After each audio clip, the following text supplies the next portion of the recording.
1 semester of law school. 1 semester of criminal justice. 2 experts. I'm Kristin Pitts. I'm Brandy Egan. Let's go to court. On this episode, I'll talk about a kidnapping so strange, it's hard to believe. And I'll be talking about a murder that tore apart a God-fearing, Jesus-loving Baptist congregation in Independence, Missouri. Oh my God, I'm so excited. I have no idea what that's about. I bet you know the case. Oh, it's the, okay, never mind. Okay. Okay. I would be shocked if you don't know this case because it's local. Mm-hmm. And it was a pretty big deal. Yeah. When it happened. Yeah. Okay, I'm with you. Okay. Are you ready? I am ready. Let me get away my distractions. How many tabs do you have open I right didn't now? have any open, just the intros tab and then my script. But then I didn't have it big enough. You sound like a dude who has a bunch of porn up because I heard you. Yeah. There's nothing over here, I swear. Yeah, you clicked like 5 times and you're trying to tell me, I just had like one window open. I'm going to apologize ahead of time. I have like a little bit of a thing I'm getting over here. So sorry if I cough on the podcast. Okay. Randy and Teresa Stone had known each other practically their whole lives. They'd grown up together in the northeast part of Kansas City, but had lost contact when Randy joined the Marines. The two reconnected when he returned from his service in 1990, and they were married that same year. The couple was married in the church that Teresa had grown up in, New Hope Baptist Church in Independence, Missouri. Following their wedding, the Stones became very involved in the church, with Teresa working in the kitchen and singing in the choir. Randy was an invested member of the church as well, but he truly became a devoted follower in 1999 when Pastor David Love came to New Hope Baptist Church. Do you know the case? I think, okay, here's the thing. I think I have an idea, but I don't know much at all, so this is exciting. Excellent. David Love was an articulate, attractive, charismatic man of God. And he and Randy... I know, I saw your face over there, like, getting you a little heated. Articulate man of God, huh? And he and Randy quickly became close friends, with Randy serving as his financial officer at the church. Uh-oh. Randy called Pastor Love the most influential person in his life, and he really took to the demanding interpretation of Baptist Christianity that he preached. He challenged his congregation to stay strong in their faith and not take the easy, compromising, more liberal stance that, say, their Southern Baptist friends might take. Oh my. Is that not fucking hilarious? Because I know a lot of Southern Baptists, and I would not say any of them are liberal. They're not liberal folks. Okay, correct me if I'm wrong, but I think that the Southern Baptists... were anti-dancing until like the late 90s, right? Yeah. So like also this church, anti-fun. Yeah, this church is like super prim and proper, real buttoned up, real. Don't be like those hippie liberals in the Southern Baptist. In the Southern Baptist Church, that's right. Holy hell. Amazing. Amazing. Randy loved a challenge, and he had a competitive nature that transferred easily from the church to the athletic field to the office. And that served him well when he opened his own agency with Farmers Insurance. Teresa worked in the office with him, first as a customer service rep and later as a licensed agent. Together, they grew the business to one of the top agencies in the region. Teresa often held down things at the office so Randy could be out in the public, the face of the agency, meeting with clients and fostering their relationship with Farmers' corporate office. It was here, at their office, just off I-70 and Nolan Road in Independence, where Teresa noticed something was wrong on March 31st, 2010. That afternoon, Teresa pulled into the parking lot next to Randy's blue Malibu, the only other car in the lot, and looked up to the building and saw that the blinds of their office were closed. That's odd, she thought. She'd opened them that morning, and Randy usually only closed them before he was locking up for the night, usually well after dark. Yeah. She entered the office, calling out Randy's name as she did. There was no answer. She looked in the storage room. No Randy. She went to his office. No Randy. Then she went down the hall to her office. And there, on the floor, next to her desk, was Randy. Oh, no. Blood was spattered across the furniture and walls. A trickle of blood that had run out of his ear had already begun to dry, and he lay in a puddle of blood and splintered bone and brain matter. Oh, my. His eyes were black, and his lips were blue. How long had he been there? A hot minute. I don't know the answer. Man, you could be a medical examiner. Yes, it seems to me that he's been here a hot minute. And then they cut to commercial break. Teresa called his name. She begged him to wake up. Oh. And when it was clear that that wasn't happening, she reached the phone and called her parents. She told them that Randy had been shot and that she needed them to come to the office. And then she called 911. Weird. Okay. Right? Weird. Yeah. She told the dispatcher that she needed emergency crews as she'd just found her husband on the floor of her office unresponsive. But when the dispatcher asked her if she knew what was wrong with her husband, curiously, she gave them a different answer than she'd given her parents. He's been shot? Okay. He's been, I don't know. There's blood everywhere. It's coming out of his ear, she told the dispatcher. The dispatcher tried to calm Teresa and told her to wait outside until emergency crews arrived. The first on the scene happened to be a member of the church. He ran inside quickly and determined that Randy was dead. Then he came outside to deliver the news to Teresa. She cried. She yelled, "No!" And then she collapsed into the officer's arms. As more emergency crews and police officers arrived on the scene, so did church members. What? As Teresa's call to her parents had set off the church phone tree. Oh, great. Right? So in just minutes, Kim Love, Pastor David's wife, was on the scene consoling Teresa. Then, within a half hour, earlier than anyone expected, Pastor Love himself was there. Instead of rushing to Teresa's side, the wife of his best friend, to console her, Pastor Love stood calmly at a distance and intently watched as investigators went in and out of the insurance office. There were people everywhere. Church members, family members, first responders, detectives. It was chaos. Mm-hmm. But somehow, among the chaos, David Love found a quiet moment to tear his eyes away from the investigation and whisper to Teresa, "Get rid of the track phone. And if the police ask you about Randy's gun, tell them he sold it 3 months ago." Whoa.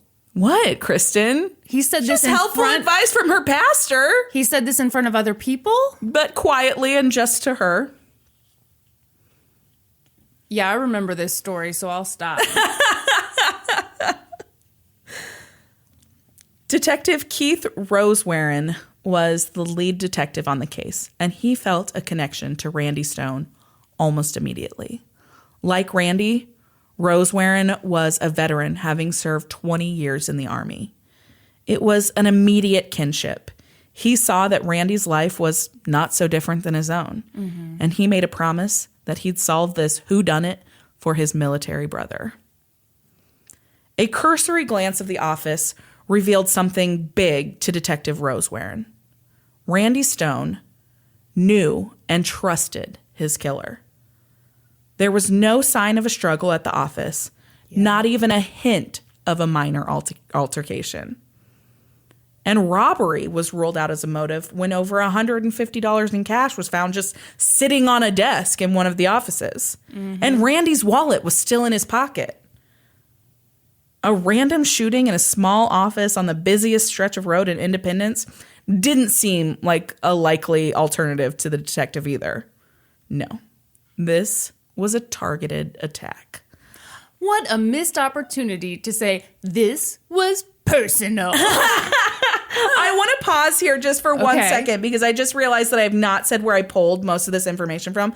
The majority of this information comes from this amazing 6-part series in the Kansas City Star that was written. Eric Adler? No. Oh, I really like it. It was written by Mark Morris and Brian Burns. Okay.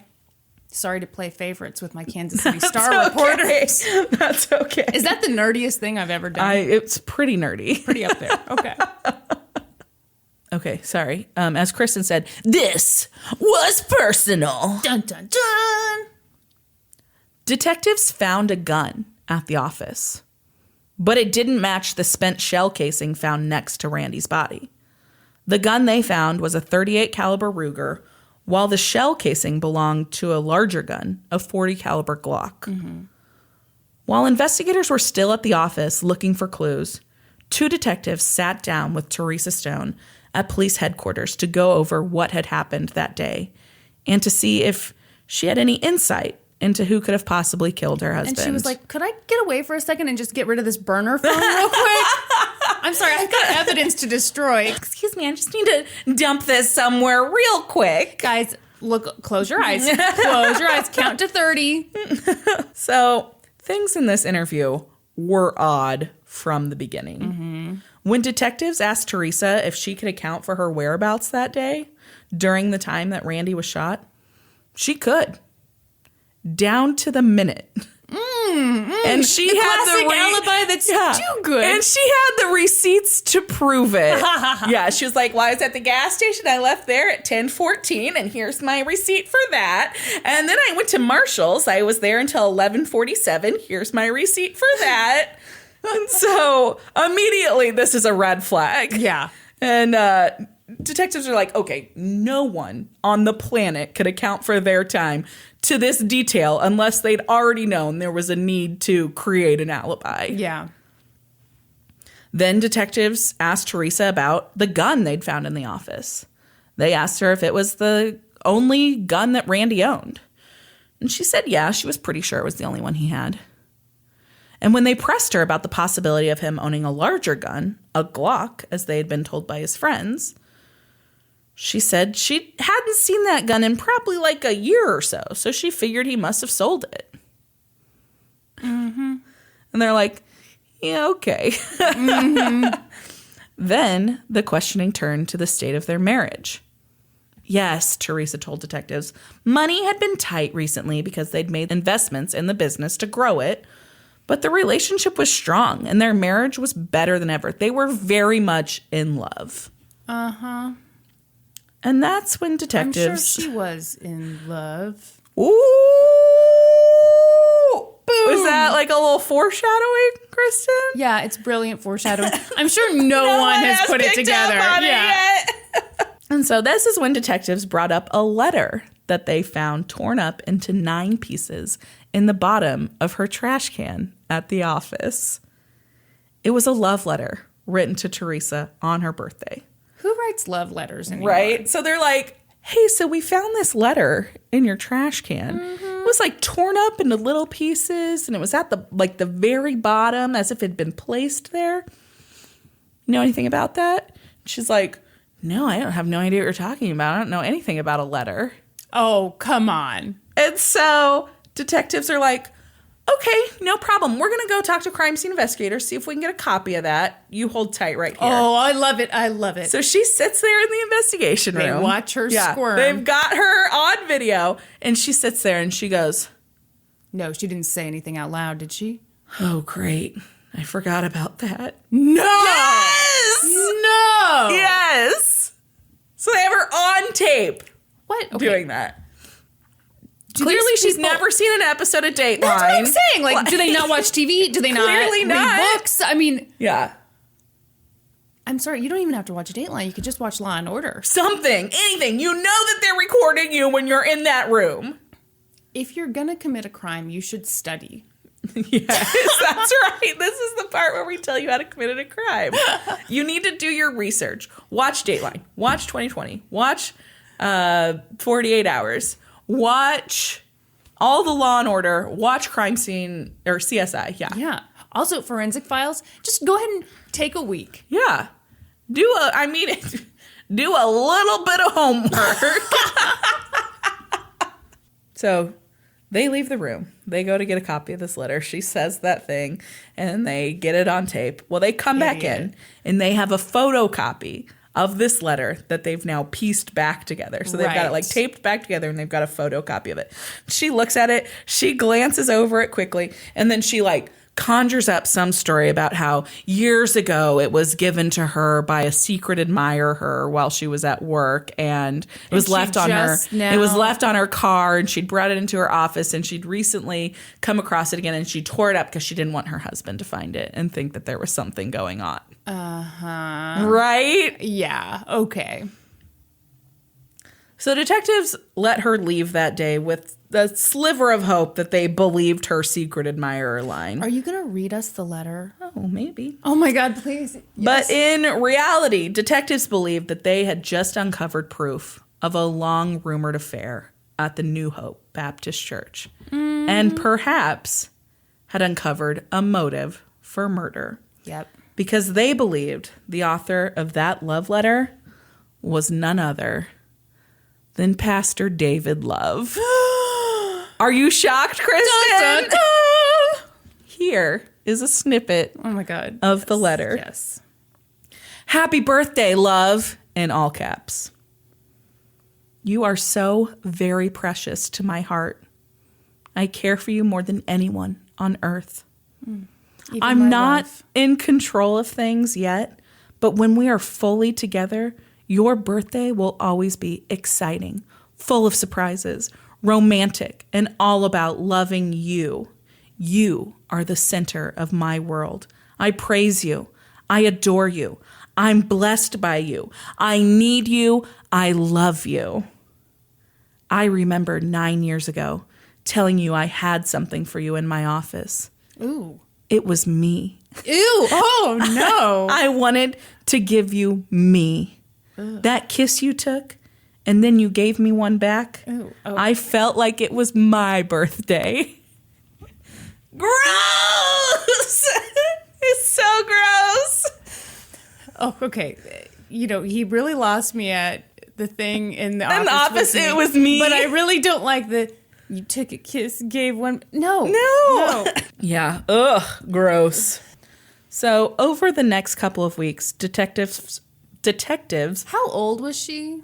Oh, gosh, I don't know. Okay. I think she had 2 adult children. Oh, so okay, never mind. They were like in college age. So I would guess 40s, mid 40s. Because I was going to say, he says in that letter 9 years ago when we met. Yeah. I was picturing her much younger. Yeah. So her thing about like, oh, it's from years ago. And then you add in 9 and it's like, okay, no. Okay, no, they were at an appropriate age. The whole. Damn it.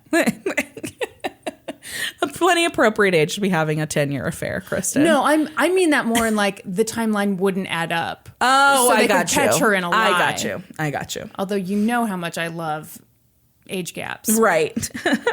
Over the next couple of weeks, detectives focused their efforts on finding proof of the affair they believed was going on between David and Teresa.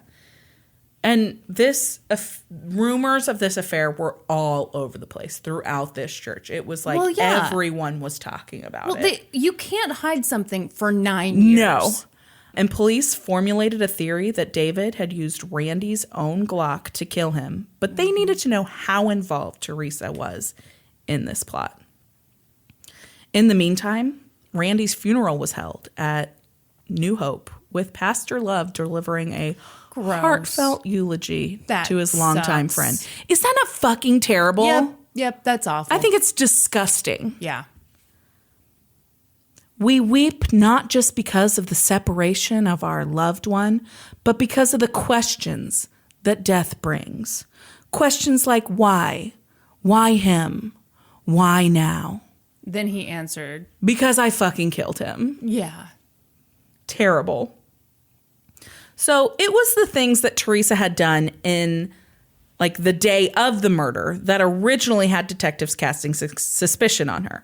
The accounting of her time down to the minute, the fact that she told her parents Randy had been shot and then didn't say that to the dispatcher, etc. But it was what she wasn't doing after the murder that caused that suspicion to grow. By April 20th, 3 weeks had passed since Randy Stone's murder. And that's enough time to get over your husband, right? So, is that what she's saying? A typical person who's had their spouse murdered, what do you think in the 3 weeks after they're doing? They're probably calling detectives every day, multiple times a day, offering them tips, asking them if they have any leads, like following up. In these 3 weeks, she hadn't called detectives at all. Mm-hmm. Because she wouldn't want them to solve the murder. Oh, God. But what she had done was visited their insurance agent to find out how quickly she could get paid out on the life insurance policy. Ooh. Yeah. Okay. So it's been 3 weeks. It's April 20th. 3 weeks have gone by since this murder. Detectives are working on the case. They're piecing together this theory about an affair. They're gathering evidence. And finally, they're like, we're going to have to bring her in. We're going to have to do more questioning. So on that day, Detective Rosewarren asked her to come in to the station for more questioning. He felt that she was going to be the easier one of the two to break under questioning. Well, yeah, I mean, if she said, oops, I forgot that. Yeah, exactly. Mm-hmm. So he has her come into the station and he gets her to sign a Miranda waiver. Oh, my God. So he can question her without any legal representation. Mm-hmm. And he had, in these weeks, he had put together like a pretty good stack of circumstantial evidence. But prosecutors were not willing to move forward until they had something tangible, some confession from either Teresa or David that an affair was for sure going on. Okay. So Rosewarren starts out the investigation that day, or the interrogation that day, by focusing on that torn up love letter. He was like, listen, Teresa, if what you're saying is true, if this was written by someone that was infatuated with you, then we need to know who that is so we can rule them out as a suspect. Yeah. But Teresa stuck to her secret admirer story. She was like, I don't know who it was. It was a secret admirer. They left it on my thing. And he's like, okay, so you just held on to it for all those years because it was a secret admirer, sure. So he keeps pushing harder. He quotes from the letter. I praise you. I adore you. I'm blessed by you. Teresa, this sounds like Christian verbiage. Uh-huh. Did David Love write this letter? He just full on. Well, yeah, because I mean, it says we kissed. Yeah. You know, come on. And that was it. Teresa Stone cracked. Yes, she admitted. He wrote the letter. And then she spilled all the details about how they'd been having an affair for almost 10 years. It had started out as meeting like once or twice a week for sex. And then it had escalated and escalated until they were banging 2 or 3 times a day. Oh, my God. And then she still had her husband at home to take care of. And she said it was exhausting. Wouldn't it be funny if she was like, I had to kill him. I couldn't take it anymore. I'm exhausted. I've been taking a real pounding here. Brandy. I'm sorry. I mean, that would be exhausting. Yes. She'd even had a real scare in 2005 when she became pregnant with David's baby. Randy had undergone a vasectomy years before. Yep. But she convinced him that it was possible, rare but possible, to conceive after a vasectomy. And Randy warmed to the idea of welcoming another child. Ultimately, Teresa had a miscarriage, and she considered this an act of God that spared her from having to explain to Randy that the baby wasn't his. That make you just disgusts me. Yeah, there's so many things. Yeah. Over the years, the affair had grown from just sex to full-on infatuation with one another. And David and Teresa fantasized about leaving their spouses and marrying each other. They had countless emails back and forth about what their life would be, what their wedding would be like. Like, oh my gosh. Ridiculous stuff. Really? Yes. They were planning an outdoor wedding. Okay, why am I weirded out by that more than anything? And when she found the perfect dress, David was going to be the first one to see it. Oh, God. I can't believe how old they were. Yeah. I mean, this sounds like two dumb kids. Right. Yeah. Instead of These were grown-ass adults. Two dumb adults. Yeah. So over this 10 years, their spouses had not been without suspicion. Yeah, I was going to say, you can't go bang somebody 2 or 3 times a day without raising some eyebrows. Both Kim Love and Randy Stone had confronted their spouses over the years when the rumors had swirled about an affair, but both had brushed off the questions. Once Kim caught David sending an I love you text to someone on his phone that wasn't her. But David told her it was some line about how it was someone he didn't even know. And to prove to her that she was the only woman in his life, he removed texting from their phone plans the next day. And then promptly went out and bought burner phones for he and his mistress. Yuck. Yeah, he's like, look, no, I swear it's nobody. Look, this is how much I love you. I'm taking texting off our phones. I won't even be able to text anymore. No problem. You're the only woman in my life. No. Ugh. I'm so gross. So all of this is going on in this interrogation room. She's spilling all these details. Meanwhile, in like a satellite room in the police headquarters, all of these police and investigators that have been involved in this case are gathered around watching all of these details come out. Oh, God. Because here's the deal. Randy Stone was friends with a lot of police officers. Sure. He had a military background. Yeah. It was just the type of person he connected to. Lots of the police officers were members of the church. And so it was just like, it was his crowd of friends. Yeah. And so they were just like glued to this TV watching all of these my details gosh. just come out. I bet those guys were pissed. Oh, yeah. Once Teresa had spilled all the details about the decade-long affair, Detective Rose Warren turned the line of questioning to the discrepancies in the 2 phone calls she made immediately after she discovered her husband's body in the office that day. Mm-hmm. So the detective is like, so when you called your parents, you knew that Randy had been shot. But then when you called 911 after that, you didn't know he'd been shot. Yeah. Explain that one to me, Teresa. Who told you he'd been shot? Huh? Who told you? Come on. Oh, Tell me the truth. Oh, shit. And Teresa was like, what? I didn't know he was shot. I swear. I had no idea. And the detective's like, come on, Teresa. I know that you're not being truthful. Be truthful. And with that, Teresa lowered her head and said, he sent me a text and told me. God, she was easy to crack. Super easy to crack.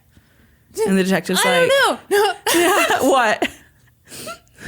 Okay, Norman and I just watched the second Austin Powers movie. Yeah. For, like, this is stupid, so I'll cut this, but probably. Who knows? We'll find out.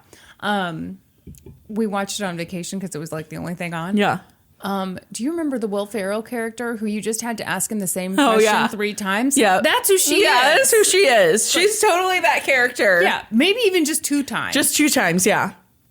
And so she lowers her head and she says, he sent me a text and told me. And the detective says, Who sent you a text? Mm-hmm.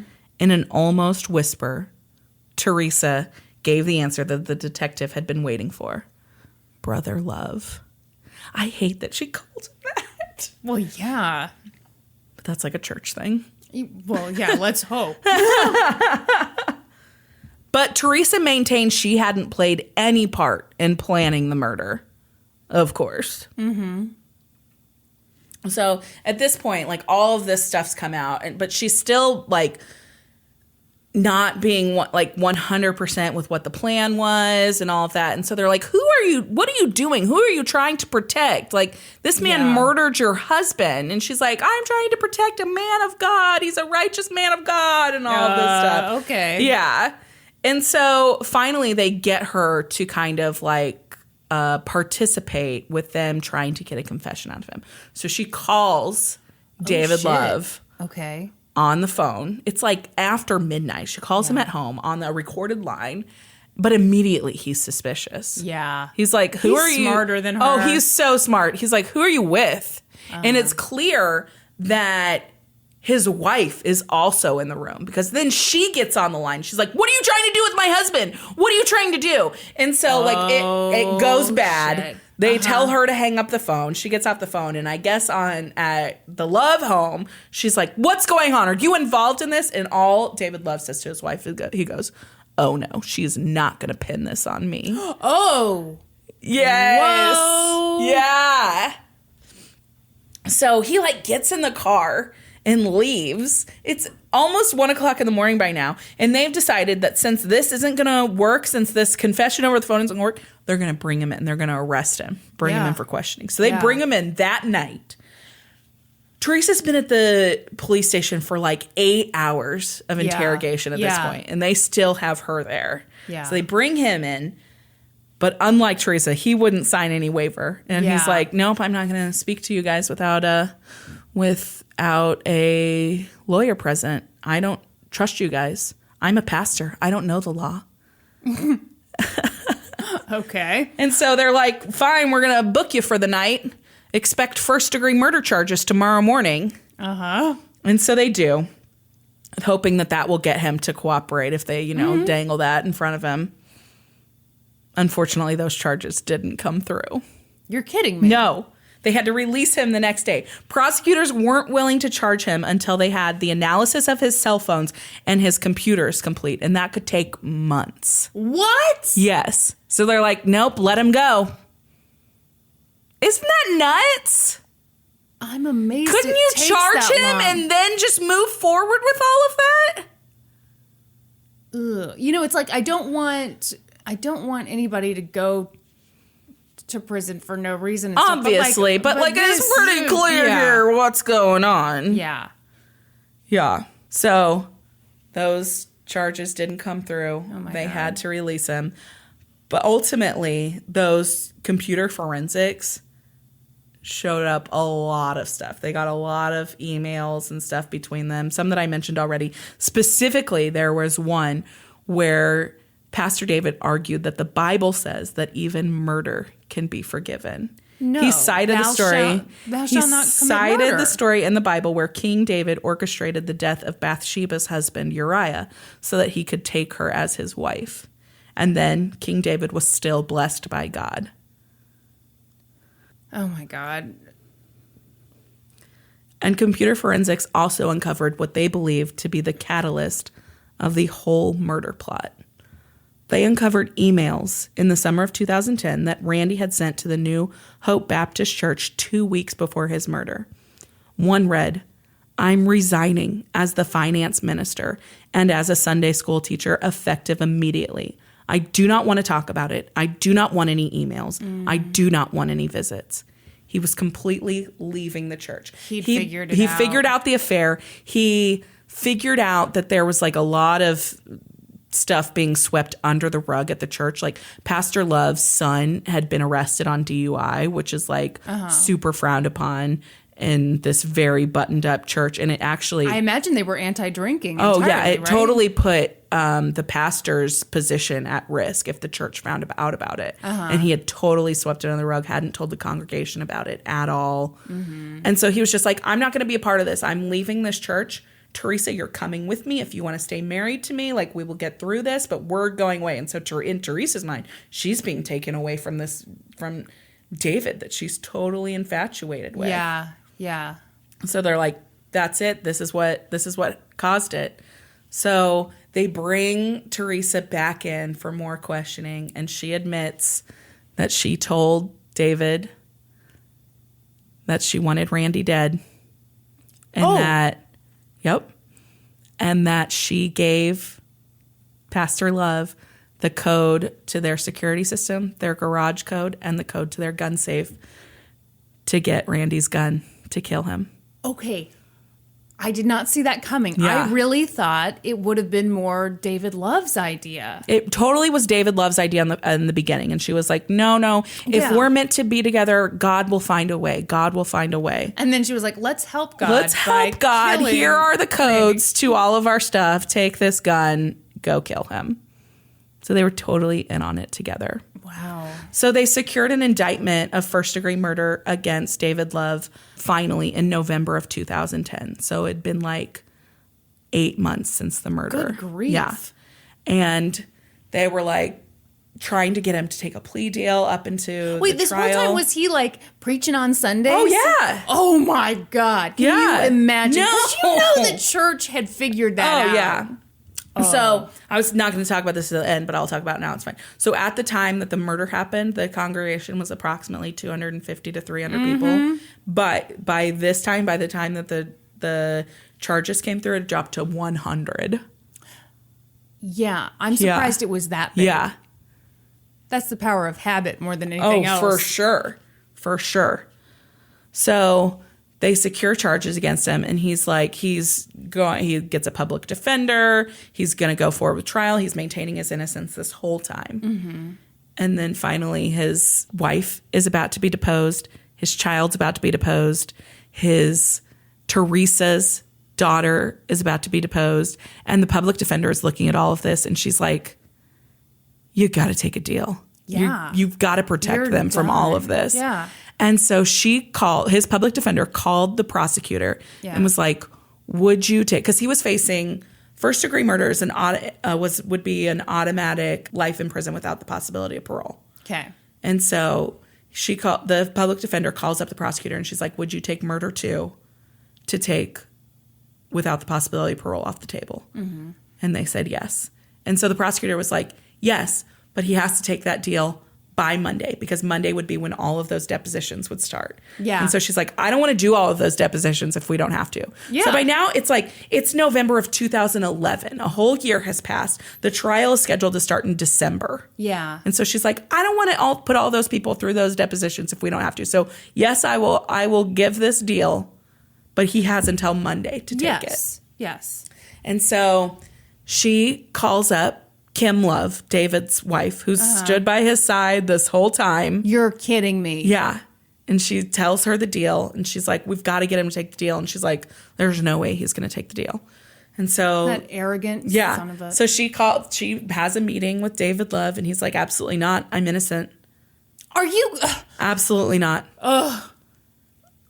But she doesn't call the prosecutor back yet. She's like, there's still a couple days. Maybe he'll think on it. Maybe he'll change his mind. The next day, Kim Love calls the public defender, and she's like, pastor wants to meet with you, which I fucking hate. Yeah, that she's calling her husband pastor. Well, and I hate that, like, he's clearly done this, and we're still using nicey nice titles. No. Your client, your defendant wants to meet with you. Like, yeah. So your guilty client wants exactly. to meet with you. So she goes and she meets with David Love, and he says, take the deal. And the public defender's like, what? Are you serious? And he said, yes, I'm not an innocent man. Oh. I've done it all, and I need to ask for forgiveness. Ooh, Kim did some work on him. I don't know who did the work on him, but... I'm guessing Kim. So by this time, this whole case has become such a media spectacle because it's gotten nationwide news. Like, it's this really, really conservative church, and there's been this big affair going on where the pastor has now murdered someone. And so both sides, both the prosecution and defense, are like, we need to try and keep this on the quiet. We need to try and keep the news out of this hearing where he's going to take the deal. So they threaten the Stone family, like the Randy Stone's parents and everybody, that if they leak the details of this deal, that there's a chance, if it doesn't go through exactly as how they have it planned. And I can't remember the exact details of this. I didn't write it down. But if they leak this information to the press, if the press hears about it, it will compromise this whole deal. And David Love could only end up getting 10 years in prison. Oh, come on. And it works. Nobody says a word. November 9th, 2011, the hearing is held in Independence Court. He takes the stand. David Love takes the stand. They ask, did you willfully commit this murder? And he says yes. And did you use a firearm? And he says yes. And then he's sentenced to life in prison. I do not like that at all. He is handcuffed. He's taken to jail. Just as everybody's leaving the courtroom, news vans pull up. They've just now gotten the word. Like, all of these news vans come screeching up to the courthouse. Yep. They've missed it. I hate that. You do? Yes. I kind of love that they were able to do it in secret. I think it's the former reporter. I would say, that must be. I love that they were able to keep it a secret. No, because who are they protecting? I think they're protecting Randy Stone's family. By threatening them and telling them threatening. Well, I guess they really did. He's going to get 10 years. Yeah, that's threatening. Yeah. But both the defense and the prosecution wanted to keep the media out of it. Yeah, I can understand why they might want that. Yeah. But that's not their decision. That's not their call. Right. But it worked. Then, Teresa Stone, she'd held out this whole time. She'd cooperated with everything. She'd signed away her Miranda rights. And she thought probably any minute that she'd be getting offered up a deal. No deal came.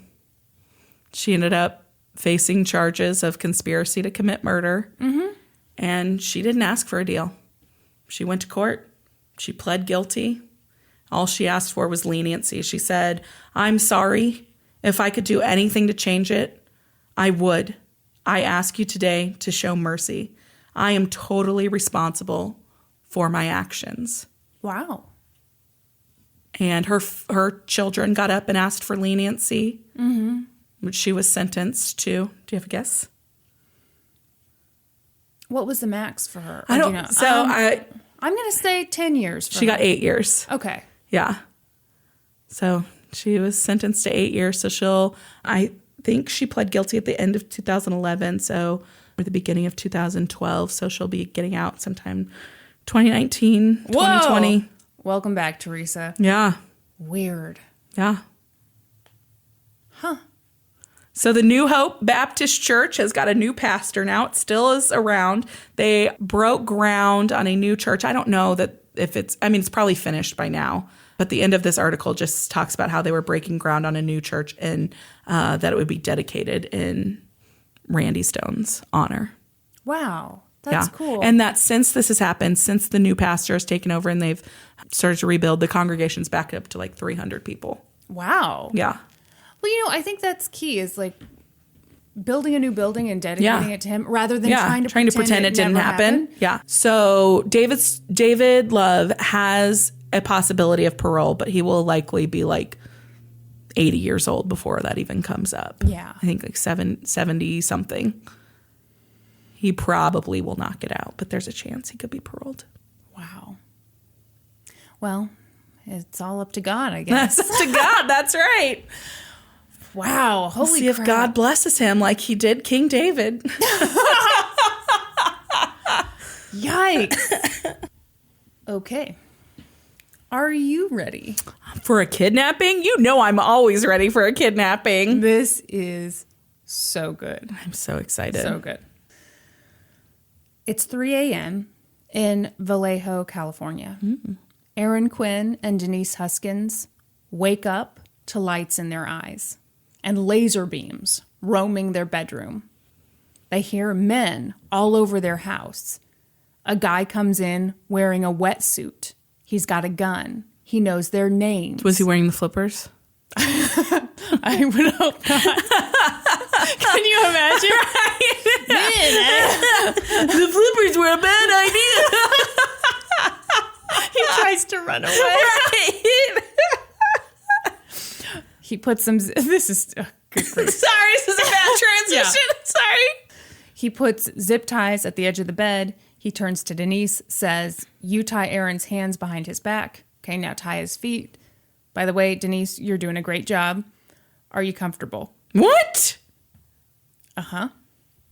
Then, once Denise and Aaron are zip tied up, the man shoves them both into the closet. He blindfolds them with blacked out swim goggles. What the fuck? He puts headphones on them. The headphones played loud, soothing music. Ooh. Like, I'd be terrified right now, but this spa music is just, I can't even fight the relaxation.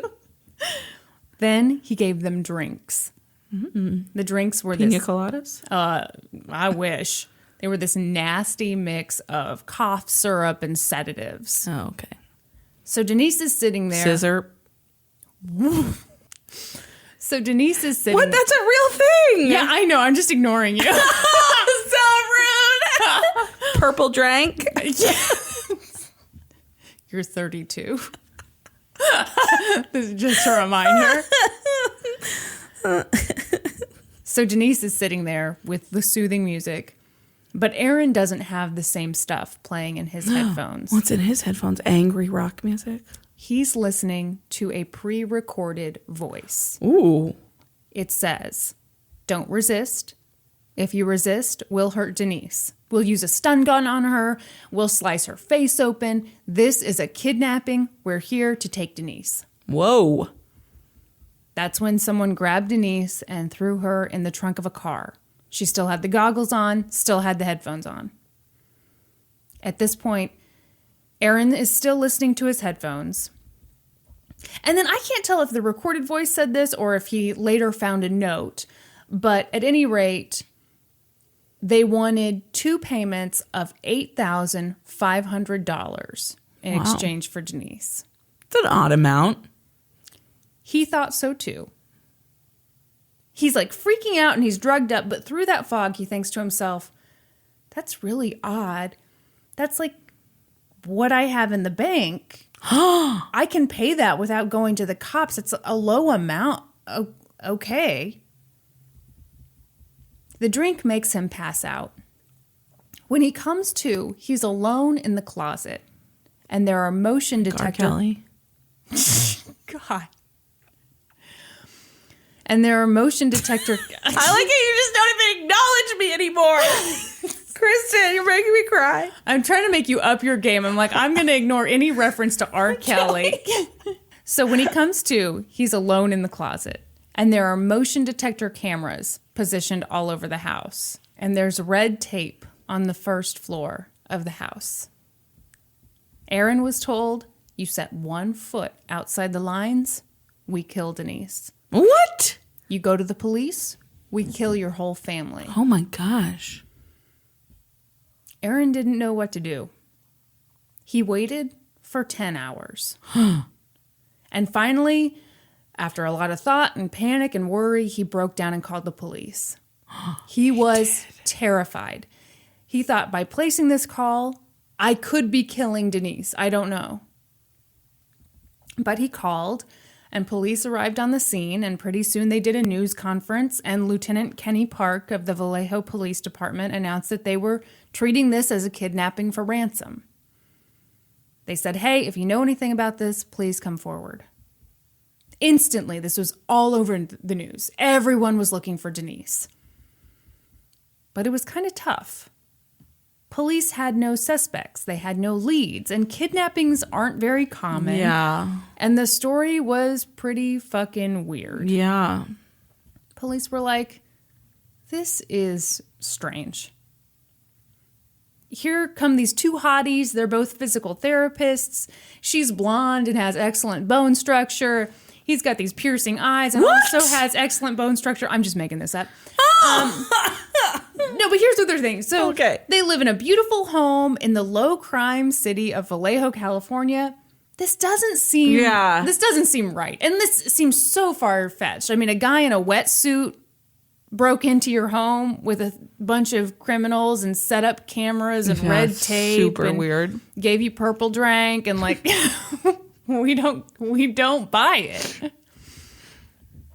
Police thought, okay, what's the more likely scenario here? That this story played out exactly as Aaron says it did? Or that Aaron murdered Denise and now created this elaborate, holy shit, I hadn't even thought of that. Yeah, I mean, it's just like, it's a crazy story. Had you seriously not thought of that? No, I hadn't even considered that. You know what? This is what happens when you're so caught up in your R. Kelly references. I missed the obvious. So they're like, oh boy. Oh my gosh. They questioned Aaron for like 18 hours. They told him, hey, just come clean. Come on. They asked for access to his phone. Obviously, they asked for a blood sample. They asked question after question. Meanwhile, they start talking to Denise's parents. Denise's dad said that they told him, hey, just kind of prepare yourself. We don't know that this is a real kidnapping. This Aaron guy is telling us a story, and the story just doesn't make a lot of sense. So police are super suspicious. And then the San Francisco Chronicle starts getting weird emails. They claim to be from the kidnappers. They get a recording. In it, a woman who sounds a hell of a lot like Denise says, "My name is Denise Huskins, and I'm kidnapped. Otherwise, I'm fine. Earlier today, there was a plane crash in the Alps, and 158 people died." So that it couldn't be pre-recorded. Right. What? Then, 48 hours after she'd been abducted, Denise reappeared. She looked to be unharmed. She wasn't crying or bruised.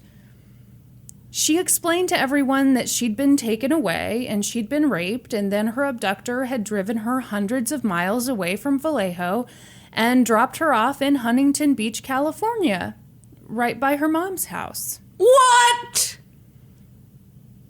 Bull fucking shit. You sound just like the police. They were like, what the fuck? We thought Aaron murdered you, but here you are, and you look fine. This is so weird. Oh my gosh. Here is a relevant piece of information. The book Gone Girl had been out for a while, and Gone Girl, the movie, had been out for like a year. So, another crazy thing, Denise looks a lot like the woman who played Amy in Gone Girl. Rosamund Pike. Thank you. Police are like, no way. We read books. We watch movies. This right here is a Gone Girl situation. First of all, you're super calm. Second of all, the kidnappers wanted some shitty ransom, and they didn't even get the shitty ransom. And then they like drove you almost to your mom's house? No way. No way. We don't buy it. Police start talking to Denise. They question her, and she starts to get uncomfortable because she's like, I'm the victim here. I was kidnapped. I was raped. But they weren't talking to her like she was the victim. At that moment, she did not have a lawyer, obviously. But one of her relatives had recently passed the bar, and he told her, if you're ever a suspect in a crime, get yourself a lawyer. So she was like, well, they're talking to me like I did something wrong, so we're done. I need a lawyer. That pissed the cops off. They were like, well, this is for sure a Gone Girl situation. Police announced that the whole thing was a hoax. Lieutenant Kenny Park told They did? Yeah. They had what they needed. They were like, okay, that's a pretty big rush to judgment there. what do you think they should have done? Maybe looked into it a little further. Weird. But didn't you hear how, like, she looked just like the Gone Girl lady? So they and, have a theory. Well, but somehow theories can really solidify pretty quick. Oh my gosh. So Lieutenant Kenny Park told the media, Mr. Quinn and Ms. Huskins have plundered valuable resources away from our community. We had over 40 police detectives from the local, state, and federal level working around the clock. That is a tremendous amount of resources that, in my opinion, was wasted. Oh my God, I hope this is a fucking real-ass kidnapping and he has to eat his fucking hat. He said they owed the community an apology. He also said that if there was sufficient evidence, he'd request that criminal charges be brought against them. Wow. Denise and Aaron We're fucking pissed, I bet. They were stunned. There was this theory floating around at the time that they'd done it so they could be like reality TV stars. But Denise and Aaron were like, what? No, we're like normal people. We're physical therapists. We've got good jobs. We would never put our friends and family through this. We're just we're not that type. That's not what we would do. They were adamant that what happened to them was real and horrible. But aside from family and really close friends, everyone thought they were full of shit. No one listened to them. Here's the worst part. It was all real. Yes. Oh my gosh. Yes. It sounds insane, but it was real. Okay, so here's the truth. The kidnappers had taken Denise to a cabin in South Lake Tahoe, about 150 miles away. And when her kidnapping made the news, they turned on the TV and made Denise watch the coverage. She watched coverage of her dad telling her to be strong. For the most part, they kept her in a blacked out room, tied up and sedated. Denise thought for sure she was going to die, but she was determined. She wasn't going to spend the last moments of her life screaming in terror because she thought that that would give them some satisfaction. And by the way, it's unclear if it was one guy or like a bunch of kidnappers. But anyway, she thought really hard about her situation and decided it's not worth it to fight back.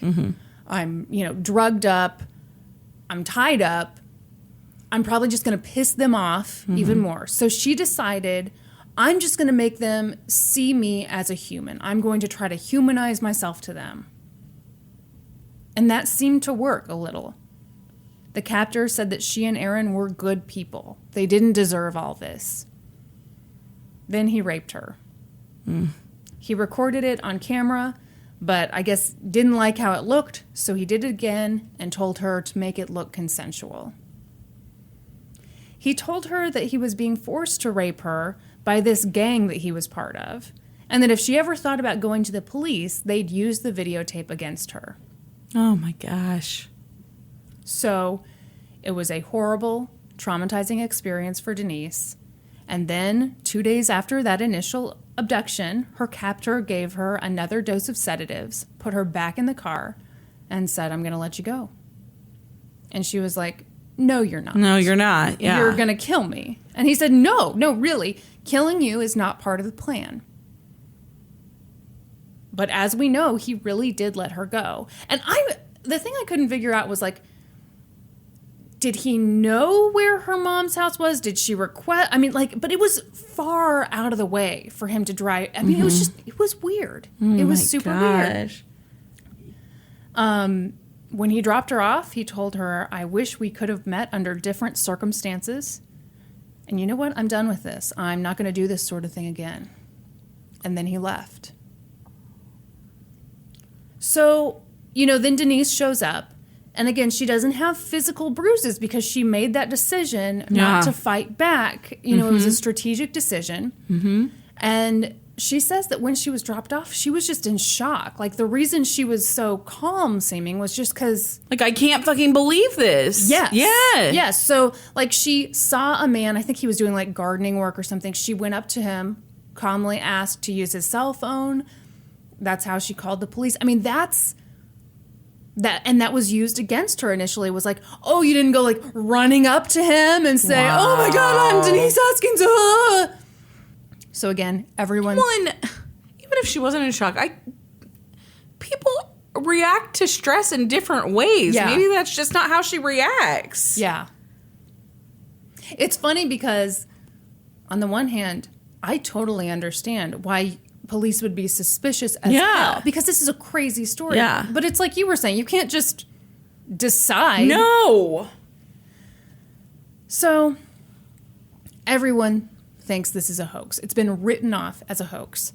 Meanwhile, she knew that this predator or predators were out there. Yeah. And that they'd probably do this again. What could stop them? Time passes. Then, once again, the staff at the San Francisco Chronicle starts getting emails. Holy cow. They claim to be from the kidnappers. Buckle up. Here we go. In the emails, a man purporting to be part of the kidnapping team said that the kidnapping was absolutely not a hoax. He even seemed to feel sorry for Denise and Aaron. Yeah. He explained that he and the other kidnappers were basically like the guys from Ocean's 11. What? They were like a gentlemanly crime squad. Okay. Yeah, I missed all the rape scenes in Ocean's 11. Yeah. So he said, we are young adults, fairly recent college graduates. I have only ever seen it on TBS, so I imagine they'd cut that out. He said, we are young adults, fairly recent college graduates, and up until now, this was a bit like a game or movie adventure. He described the group as professional thieves, though we have not been doing it that long and don't identify ourselves as such. Oh, okay. Which makes no fucking sense. Yeah, you just identified yourself as such. Yeah, and you don't fit the bill at all. Yeah. Anyway. He also said, we are more than 2 and fewer than 8 in number. What is this, a fucking riddle? It gets better. All but one of us holds at least bachelor degrees, including from your alma mater. I don't know who this was addressed to. Oh my gosh. Yeah.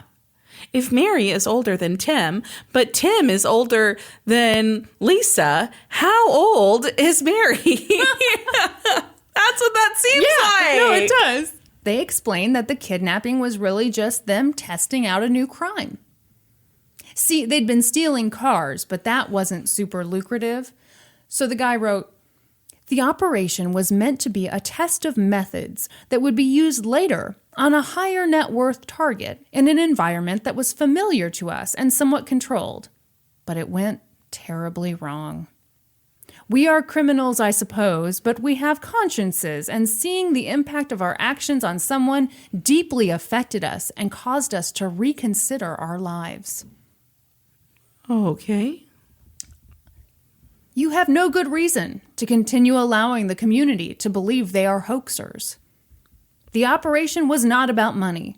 We are not doing so well for ourselves that $8,500 was chump change, but it was training we were after. We needed a live fire exercise before taking on a hard target to learn how people react and iron out all the wrinkles. For what it's worth, what could have ended up as a prolific and dangerous criminal group has disbanded, and you have victim F to thank for it. Whoa! Wait, who are victims A, B, C, D, and E? That's, you know what? I hadn't even thought about that. We might figure that out, actually. Now I'm putting stuff together. But anyway. Oh, okay. Then they told the Vallejo police that they had 24 hours to issue an apology to Denise. Ooh. Okay, now, is that not the weirdest? Yeah, they're like good guy, bad guys. They're like bad guys who don't want to admit that they're bad guys. Yeah. Like, really, no, we're really good guys. You know, we thought about doing more awful shit, but then we felt bad. Yeah. This is crazy. Then the man sent 2 photos. One was of the room where Denise was held, and the other was of a squirt gun painted black with a flashlight and laser beam attached. Well, I guess the beam wasn't, you know what I mean. Police. Vallejo police were like, okay. Clearly, Aaron and Denise are behind these emails. What? Yeah, everybody calm down. These 2 do not know when to quit. What a bunch of dicks. Then the emails stopped. Everyone thought that Denise and Aaron were full of shit. For nearly a year, police wouldn't return their IDs. They kept their cars for a while. Denise and Aaron said they felt like fugitives. Yeah. Then, in Dublin, California... When they're victims. Yeah, of a fucking crazy, horrible crime. Holy shit. Then, in Dublin, California, about 40 miles away from Vallejo, a couple was asleep in their bed. I believe they had a child, too. Mm-hmm. So they wake up in the middle of the night to an intruder shining a flashlight in their eyes. He wants to restrain them with zip ties. Scuba suit? It didn't say, but He just ditched the flippers this time. yeah, he's like, I've learned. Like, okay, I've learned the flippers. Bad idea. I'm wearing my sneaks. Sneaks. So the husband starts They're for fighting. sneaking. Oh my God. So the husband starts fighting with the guy. Oh my gosh. They struggle back and forth. Eventually, the intruder flees the scene. The woman calls police. Police show up, and they discover, holy shit, that the intruder left behind his cell phone. Oh. Okay. So Dublin police take the cell phone. And this next part, I am making up, but I'm pretty sure I'm right. Okay. Okay, so oh shit, I forgot to say, there's an amazing episode of 2020 on this. Oh shoot, that's bad. It's fine. Amazing episode you of called 2020. It out now. Okay.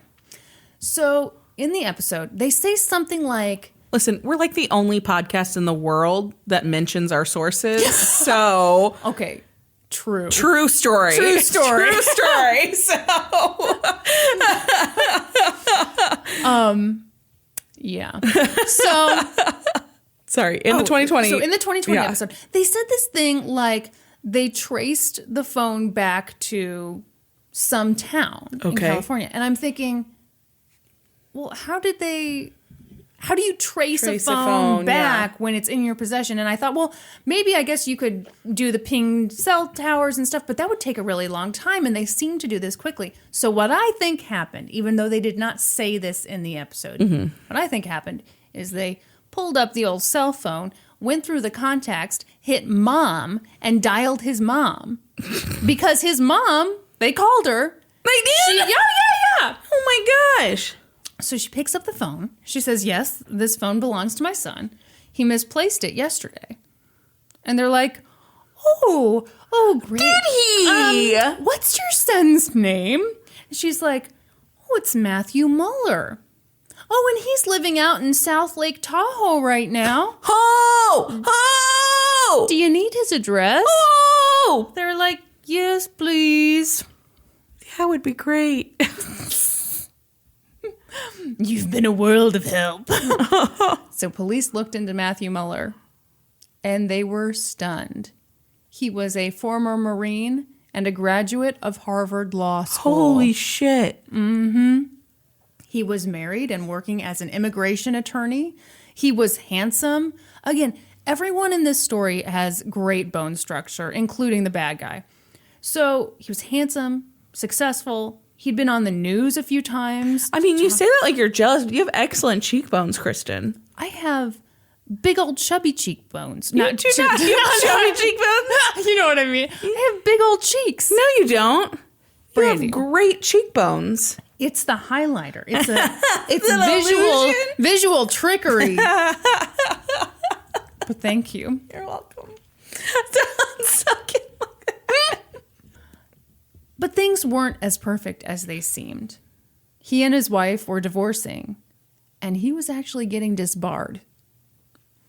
So okay, sorry, I have to go back to your cheeks. If you didn't have some amount of like cheekiness, you wouldn't be able to have dimples. You're acting like dimples are great, but I'm 33. Like they stop being cute after like they're fantastic. You just want to stick your finger in them, don't you? Ding! Do you think of like Mario Lopez when you see me? I've never thought of Mario Lopez when I've seen you, but I will now. What about my sweet Jerry curl? And your soul glow. By the way, I'm wearing a scrunchie today. How do you feel? They're coming back. I know they're coming back, but I didn't know if maybe I was like getting in a little too early. No, you're fine. Okay. I love it. All right. Okay, sorry. Back to your story. So he was also wearing a scrunchie. If you can handle it with your head as big as it is now. What? Me with my excellent bone structure and adorable dimples. Are you wondering how I fit into this whole story? So he and his wife were divorcing and he was getting disbarred. Okay. So his life was falling apart. So he was like, well, I guess I'll turn to a life of crime. Yeah. But I'll be a gentleman criminal. I'm going to be on the other side of the law now. Ooh. Seen that movie. Police go to the house in Lake Tahoe. They arrest Matt Muller, and they found a bunch of evidence. The car he drove, which he mentioned in one of his emails to the San Francisco Chronicle, still had the GPS history in it. Well, damn. And it showed the spot on Huntington Beach where he dropped off Denise. Wow. In the house, they found the blacked out swim goggles that Denise and Aaron had tried describing, and there was a long blonde hair still stuck in the duct tape. Ooh. Then they found the painted gun thing, which Matthew had taken a picture of and sent to the paper. All of a sudden, the world is like, whoa. Oh, shit. We owe Denise and Aaron a huge fucking apology, yes. a parade, yes. and $1 million. You're close. So their attorneys organized a news conference just to be like, hey, everyone, just in case you're wondering what this Matt Mueller thing means, it means that they Denise and Aaron, lying. are victims. Yeah. They're not hoaxers. They're not attention whores. They're the heroes of this story. Yeah. And let's all show our middle fingers to the Vallejo Police Department. So they were vindicated. But Denise said it didn't feel good. Really disappointed in you. Why? You didn't sing Dashboard Confessional right then. Vindicated! I am selfish. I'm wrong. I am right. I swear I'm right. I swear I knew it all along. And I am... Man. Senior year of high school. How many times did I sing that song? So, Denise said it didn't feel good. Yeah. Because she was so upset that this other family had to be victimized in order for exactly. her to be believed. Yes. She knew this was going to happen. She knew it was going to happen to somebody. And that they'd strike again, but no one believed her. Amazingly, the Vallejo police sort of stuck to their story. They said it was a hoax, but they'd continue to investigate it. What? Listen, it's tough to admit you're wrong. Wow. At this point, Aaron and Denise are mad. They sue him. Wait for it. They start thinking about all the ways that the police did not help them. Yeah. And then they're like walking down the street and they turn and they look at each other and they say, let's go to court. How dare you jump ahead in my script? You know I had that exact thing in there. So they thought about how they had interrogated Aaron. During that interrogation, they took his cell phone. And these dumb fuckers put it in airplane mode. Oh, gosh. During the kidnapping, Matt called Aaron's cell phone twice. Oh, my God. And those calls could have been traced back. Yeah. If they'd bothered to do it. Holy hell. Apparently, they eventually did trace those calls. It's tough to know what exactly they did do. Yeah. But the calls came from a burner phone that had been purchased at Target. So they looked at the grainy surveillance footage. And my understanding is they either assumed that that was Aaron buying the phone or an accomplice of Aaron's. Wow. Also, during the kidnapping, Denise's phone received calls. Her phone pinged near the location where she was held. In South Lake Tahoe? But I guess they disregarded it. Okay. Denise and Aaron also thought, the Dublin police, when they had that intrusion in their area, they reached out to other police departments to see if they'd experienced anything similar, any similar crimes. But Vallejo police, when we went to them with our story, they didn't do that. Then they discovered that if they had, they would have learned about break-ins that occurred in Palo Alto and Mountain View, California. Both times, a man broke into the house wearing all black, forced the woman to put on blacked-out swim goggles and drink NyQuil and other sedatives. And get this, Matt Mueller was questioned in one of those home invasions. Holy hell. Yeah. Wow. What the fuck, right? Yeah. So Aaron and Denise are getting more and more upset about this. Meanwhile, Matthew is brought into court. he struck a deal with the prosecution. He agreed to plead guilty, and they agreed to only ask the judge for 40 years. The prosecution's logic was, he's a dangerous predator. We need to put him away until he's too old and weak to commit another one of these crimes. Because I think he was like 38 when he did this. So they're thinking 40 years should do the trick. Right. At his sentencing, Matt's defense attorney argued that Matt should receive just 30 years, saying that, Matthew is mentally ill. He has bipolar disorder. He suffers from depression. At the sentencing, Matt spoke. He said, "I'm sick with shame." He said he'd accept whatever punishment he was given. Wow. Denise and Aaron also spoke. When Denise stood, she said, "Now we meet face to face, eye to eye. I'm Denise Huskins, the woman behind the blindfold." She talked for nearly half an hour. Wow. She said, "For over a year, if I came home alone, I would grab a knife and look behind every door in every corner. I have a hammer by my bed that I reach for in the worst of my nightmares. Sleep is not rest for me. It's a trigger. I still can't make any sense of this." Oh my gosh. Then she said, "I know without doubt or hesitation that as long as he walks free, there will be more victims." Mm-hmm. The judge sentenced Matt to, what do you think? 35 years. 40 years in prison. Wow. So Matt is in federal prison, but Denise and Aaron are still processing their feelings about how the Vallejo Police Department mishandled this crime. Eventually, the Vallejo police did send a letter of apology. In it, they mentioned the comments that they'd made about them, and the letter said, quote, "While these comments were based on our findings at the time, they proved to be unnecessarily harsh and offensive." Wow. What? You're not impressed? It's quite the apology. So in this episode of 2020... We're sorry if you found our comments unnecessary and offensive.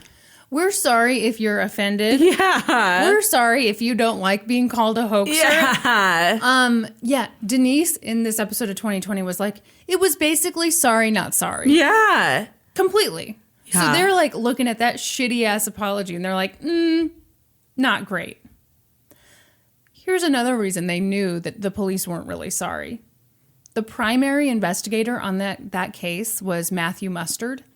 He was awarded, I know. I hated that he had that last name because I was like, Brandy's going to get totally sidetracked.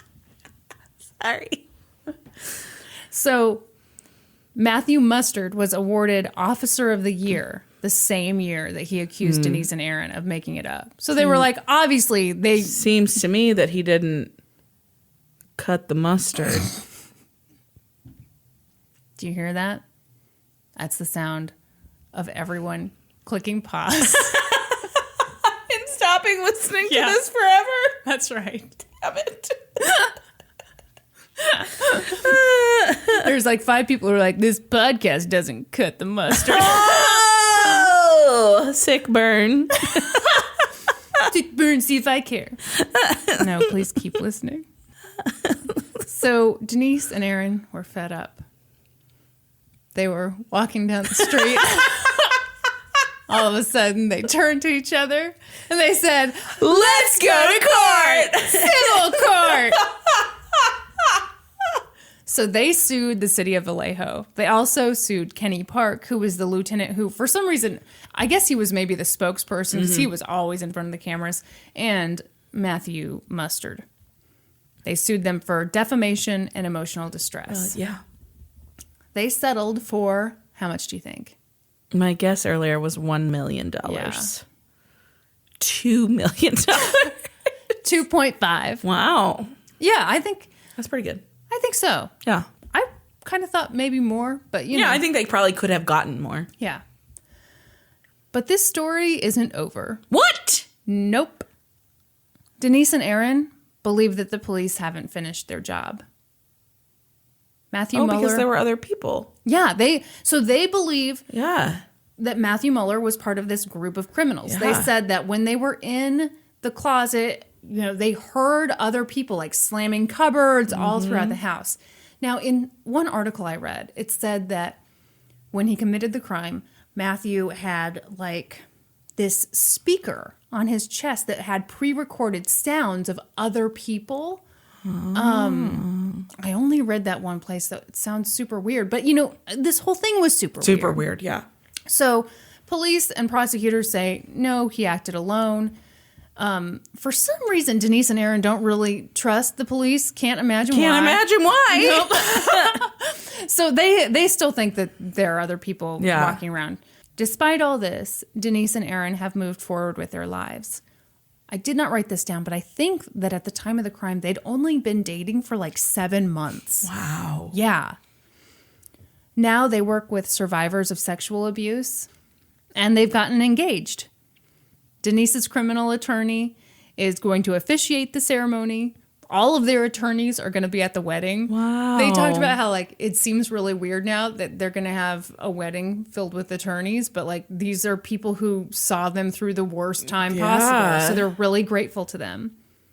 Aaron said, many people marry their best friend, but they don't get to marry their hero.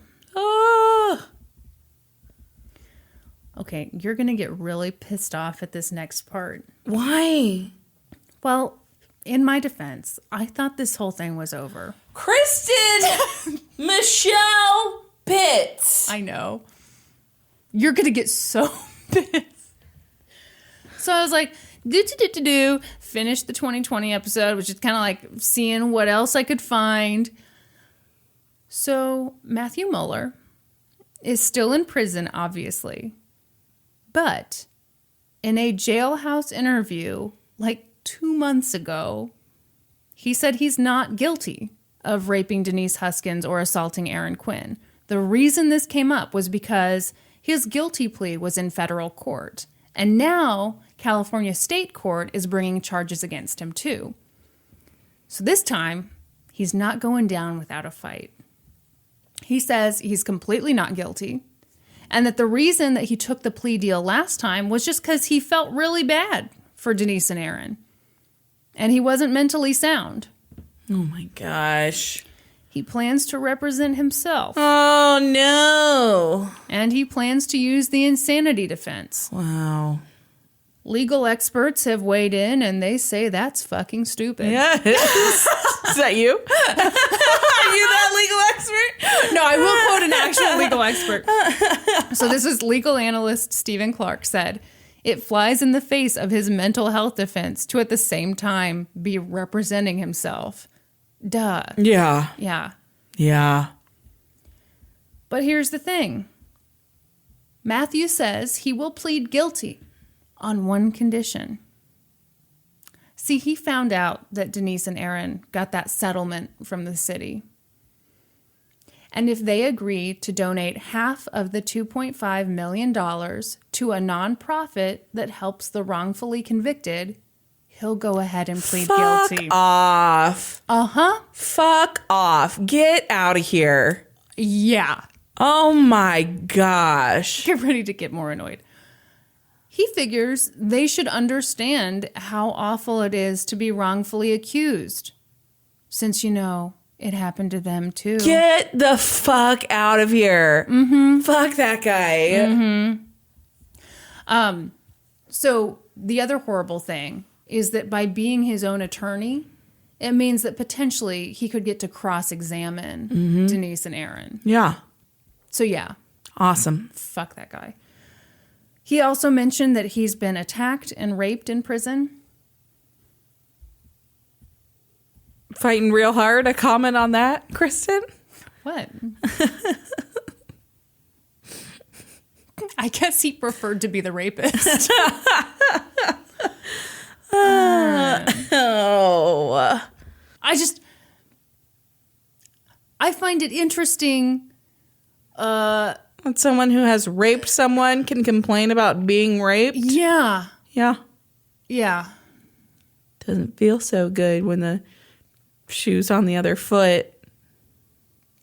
Yep. Let's see. Oh, here's another fun tidbit. This guy is the worst. So in this late September interview, he said, I understand Huskins and Quinn's wedding is coming up soon. I did not control the timing of this. To suggest somehow that I've plotted to make this happen right before they got married is ridiculous. Okay. So we've got this thing happening where he's like gonna potentially cross-examine them. He's gonna try to plead not guilty, all this bullshit, and they're trying to get married. In late October, Matthew Mueller was back in court. He made a motion for co-counsel. Mm-hmm. So Aaron Quinn's attorney had a theory on this. He figured Matt wants co-counsel so that he can basically manipulate everyone. So he can have someone there signing off on everything he's doing, but at the same time arguing, oh, I'm insane, blah, blah, blah, blah. But the motion was denied.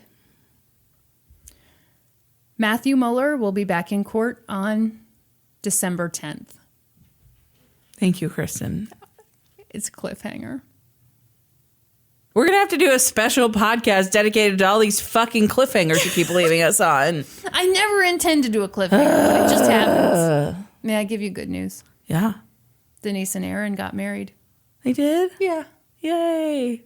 Yeah. When?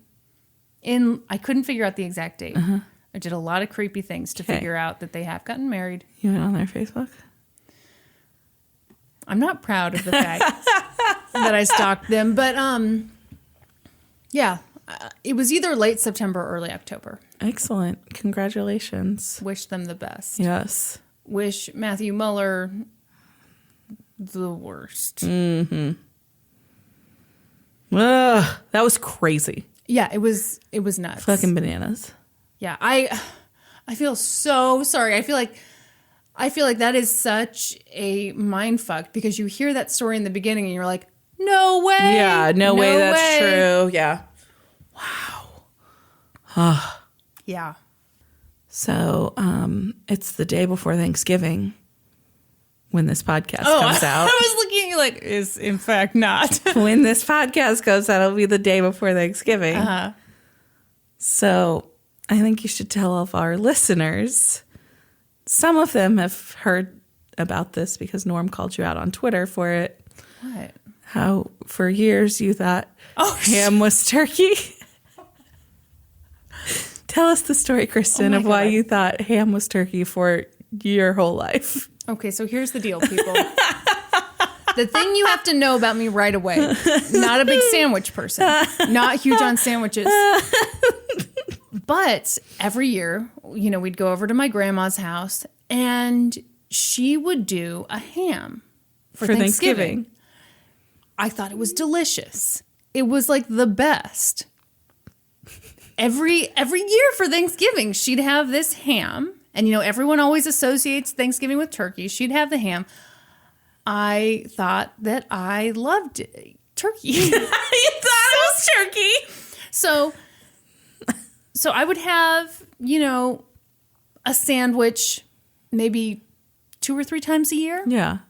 And every time I would order turkey with it and I'd eat it and I would either think, man, they do not make turkey the way my grandma makes turkey because grandma's such a good cook. Or I'd think, oh, they messed up. They put ham on this. I didn't want ham. I like turkey. Wow. So, yada, yada, yada. I didn't figure out what turkey was until I was like 16. And even then, so I told my family, even to this day, I still sometimes slip up and they spot it immediately. Immediately, yes. Yeah. So whether you're enjoying ham or turkey this Thanksgiving, just know which one you're eating. Know which one you're eating. People will make fun of you. And think of Kristin while you're enjoying it. I can tell you something else. Okay. I got rejected by a writers' conference yesterday. What? Do they not know who you are? Excuse me. It kind of sucked.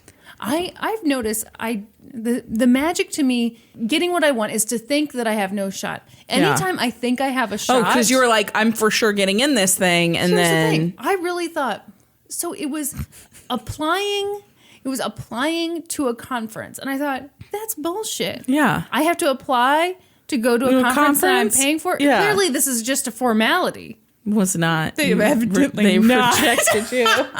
Wow. Yeah, so that was a real kick to the ass. I'm very sorry. Let me tell you that you're my favorite writer in this room. Clearly, you haven't read any of Peanuts erotica.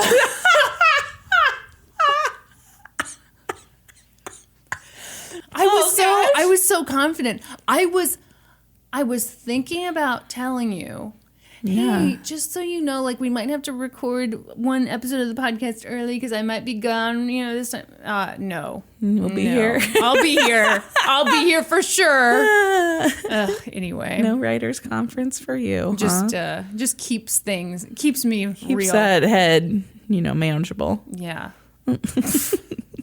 So, what's new with you? We took a week off. I know. We took a week off, and you went and had an amazing vacation in Mexico. It was pretty sweet. And I was sick. So that's how that was. Mexico was pretty sweet. I'm so jealous. It snowed here while you were gone. I mean, it snowed when you got back. Yeah, so. that was great to come back to. Yeah. But weirdly, you've been to the same resort that we went to in Mexico. I've been to Mexico one time. I won a sales contest with work and got to go to Cancun. And I went to the same resort that you went to. And it was awesome. And, okay, this is even crazier. What? So the day you left, I was like looking at my memories on Facebook. Yeah. Was it the same exact day that I went 6 years earlier? Whoa, weird. That fucking crazy. Super weird. That's super weird. What was your room number? I have no idea. I can't even begin to tell you, but that would have been even crazier. But I think it's nuts that we went on the same date. I'm still stuck on the same resort. Yeah. Bananas. Yeah. Yeah. We're a couple of weirdos. Yeah. Well, I'm glad we're back. Me too. I missed it. I really did too. Yeah. Maybe I secretly just missed you, Kristin. Oh, and you're just too embarrassed to say that Couldn't you missed say my that bone I missed structure you. and my dimples. That's right. That's right. I didn't tell you about my panic that I had. No. So I got back and I was thinking about like, oh man, it feels like forever since I've seen Brandy. It feels like forever since we did a podcast episode. I was sitting around on Monday, like reading my book, and then I realized, I was like, what's coming out this week for the podcast? I can't even really remember what we recorded. Yeah. Then I realized the reason I couldn't really remember it was because I hadn't edited the episode yet. And so on Monday I was like, whoa, sound the alarm. So I ran upstairs and like edited the episode. Oh my gosh. Oh my God. Yeah, but yeah. So it almost didn't even come out, even though we took the time to pre-record and everything. Damn. Anyway, it happened. I'm glad. Yeah. I'm glad to have you back. So the podcast continues then. That's right. Made it back safe and sound. We're closing in on 52 episodes. 52 episodes. How many episodes is your podcast recording? Not that many, I bet. It's getting close. I'm getting excited. We're going to have like a special 50-second episode, I feel like. What should we do? I don't know. Let's think on it. My only idea is cake. It's cake. We will do something special. If you have suggestions for our 50-second episode, which is kind of like a milestone to us because that means we've done a year of episodes, in case you're wondering what the fuck 52 means. But since we put out one episode a week, that's a whole year of podcasts. Mm-hmm. So if you have suggestions for what we should do for our 50-second episode, reach out to us. We're on Facebook. We're on Instagram. We're on Twitter. Reach out to us there. Then, if you're, sitting around with extra time and you're thinking what you should do with it, head on over to iTunes, leave us a rating, leave us a review. Our goal, you want to talk about our goal? Yeah, Kristin? Let's talk about our goal. Our goal is 100 by Christmas. We're at 90. So help us out. Let us reach our goal. Yes. Nothing happens if we reach this goal. It's just like a goal we set for ourselves, like way back. So we'd love to meet it. We're goal people. We're weird, and we're weird about the goals. Yeah. Yeah. Like they really mean something to us. They mean too much to us. Yes. There's no money attached to it. There's nothing attached to it. To my knowledge, balloons will not fall. No. Although maybe they will. Maybe they will. We'll find out when we get to 100 ratings. God, Please help us out. Brandy, could you stop crying? I'm sorry. I'm falling apart. I thought it was my allergies at first, and so I started taking allergy medicine, and then it turned into like a whole sinus thing, and then like moved to my chest. And then it just like roosted in my lungs for a little while. And now my eyes won't start. Just emotions taking me higher. I love when you sing me the Bee Gees. Happens so often. So yeah, please head on over to iTunes, leave us a rating, leave us a review, and then join us next week when we'll be experts on 2 whole new topics. Podcast adjourned. And now for a note about our process. I read a bunch of stuff, then regurgitate it all back up in my very limited vocabulary. And I copy and paste from the best sources on the web, and sometimes Wikipedia. So we owe a huge thank you to the real experts. For this episode, I got my info from the 2020 episode Stranger Than Fiction, People.com, Fox 40, and NBC Los Angeles. And I got my info from an amazing 6-part series in the Kansas City Star called Killer Love by Mark Morris and Brian Burns, as well as an article from ABC News. For a full list of our sources, visit lgtcpodcast.com. Any errors are, of course, ours, but please don't take our word for it. Go read their stuff.